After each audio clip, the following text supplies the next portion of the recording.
Welcome back, guys. This one's just taken so many unexpected turns. I've been letting a few comments get to us as well, and I know I really shouldn't have.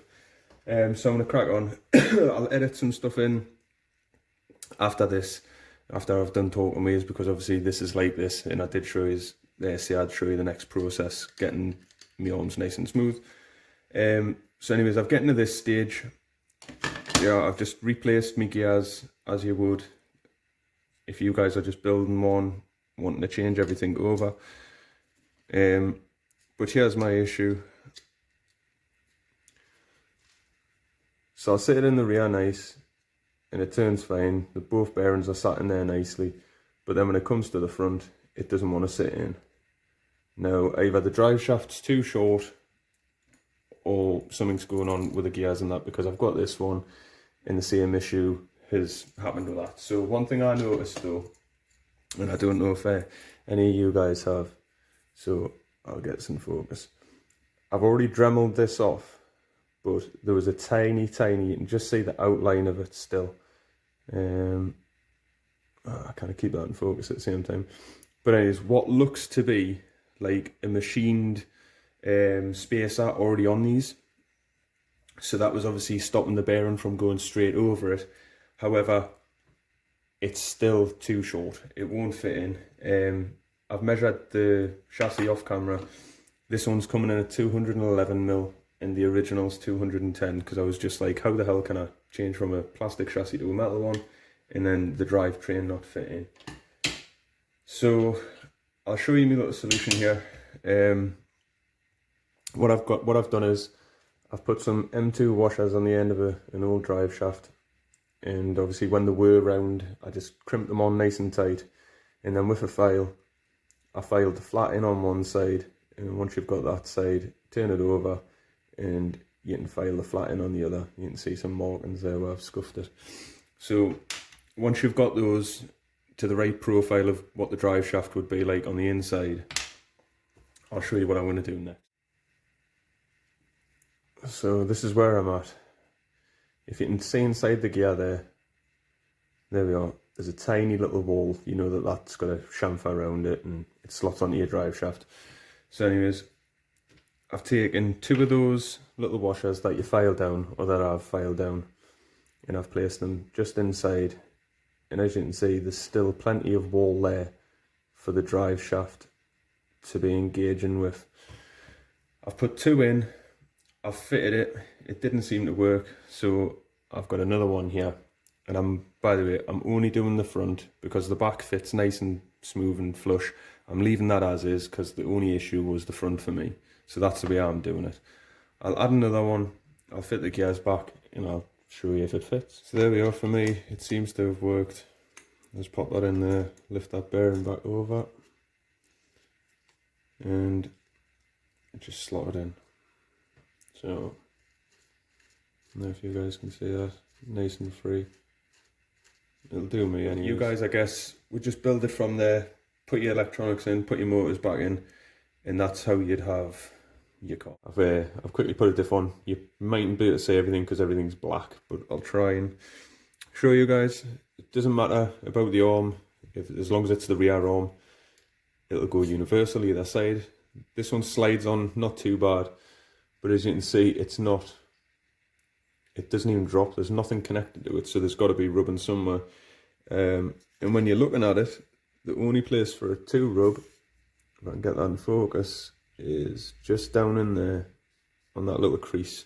So we'll get to that with this lollipop stick, a little bit of sandpaper, nice and simple, keeping it on an angle like that, and we'll just sand that off.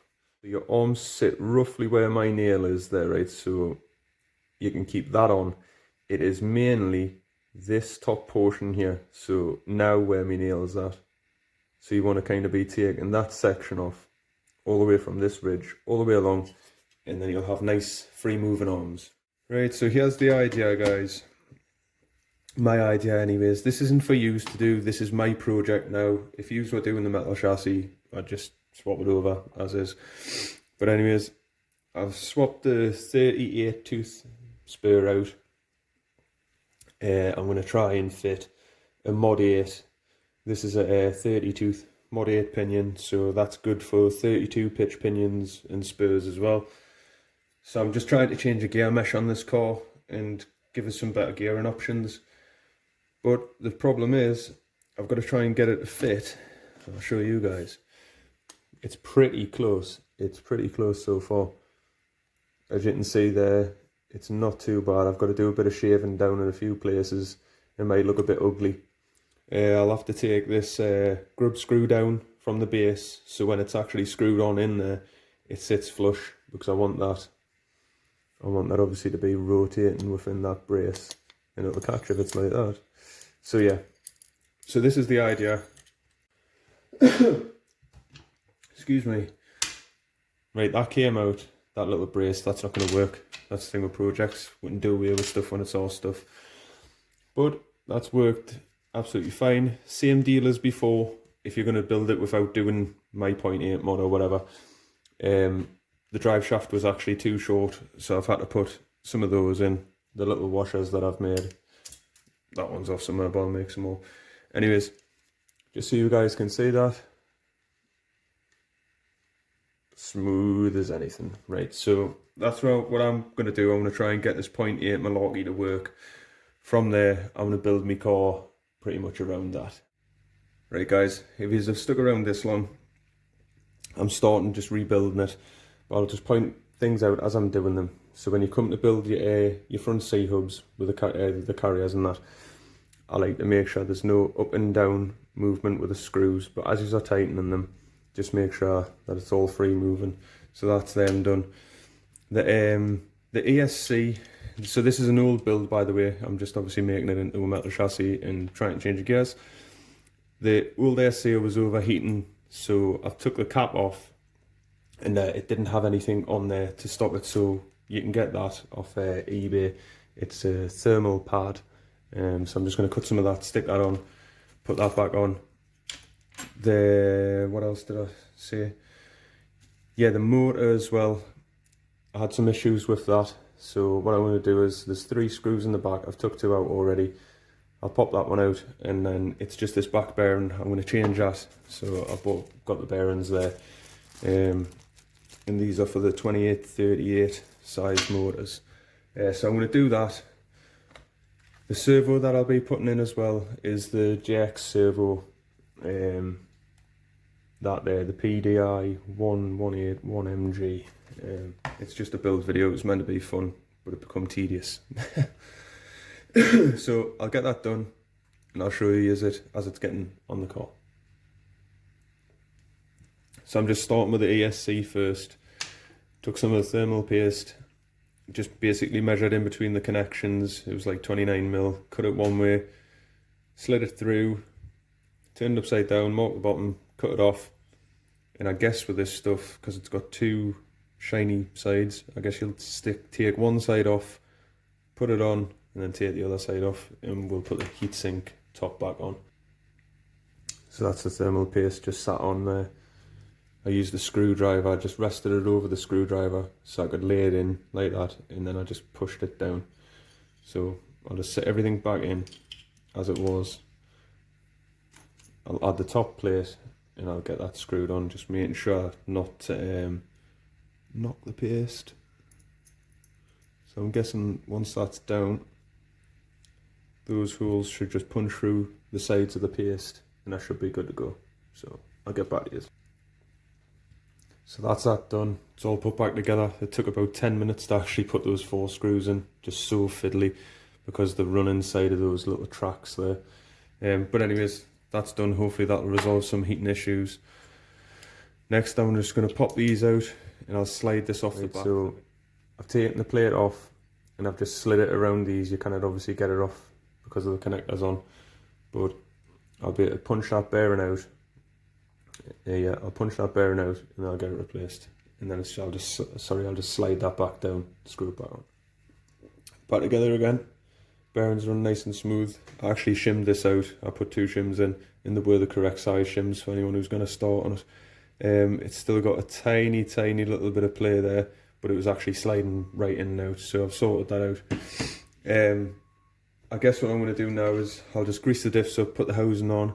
I've already drilled these holes there, sorry, here and here, and that's for your steering rods to go through. You obviously need to drill those out when you get these chassis. So I'm just going to start putting it together, and I'll just do little snippets so you can see it coming along.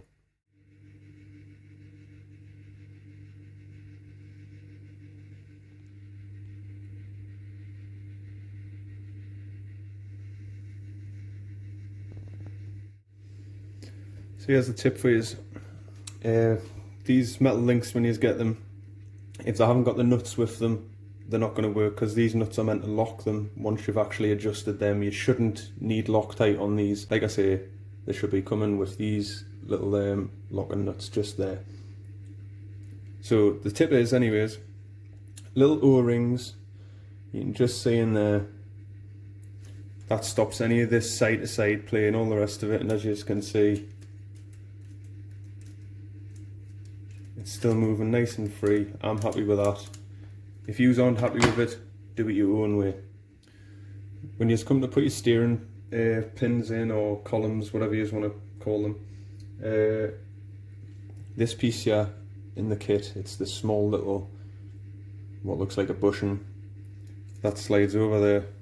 Obviously this is a tight fit, I've drilled the other one out, but it slides over there and it'll look something just like that once you've put it on. Here's another top tip, or not a top tip, just a tip in general. These here are for the 144, and they're for the servo. They're the servo linkages. I've got 2 of them, and that's what I'm using for my steering. The thread seems fine, seems like enough in there. Obviously I'm using them, yous don't have to. Right guys, here it is, as promised. I said I'd get it running. I didn't say running up and down the street though. So I'll just talk you through it again. The car itself's just got a few little things on it. These metal links plus O-rings stops it. The steering link is metal, but then obviously I've went for the 144 servo linkages. That's obviously for my steering. So at the back I've done the same with the O-rings. Nothing special really, apart from now the gearings. It's not a 0.7 mod that everybody has on theirs. Mine's now a 0.8, and it'll accept 32 pitch pinions. So I haven't really been happy in this one because I've been getting trolled. Unfortunately, trolls are around. So leave some nice comments, guys, and I'll catch you in part 3. But here it is for now.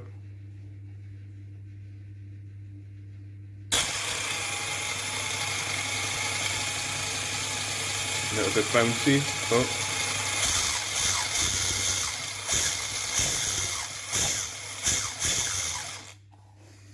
so yeah guys, like, comment, share and subscribe, and leave us a nice comment. Maybe the next one will be a little bit chirpier.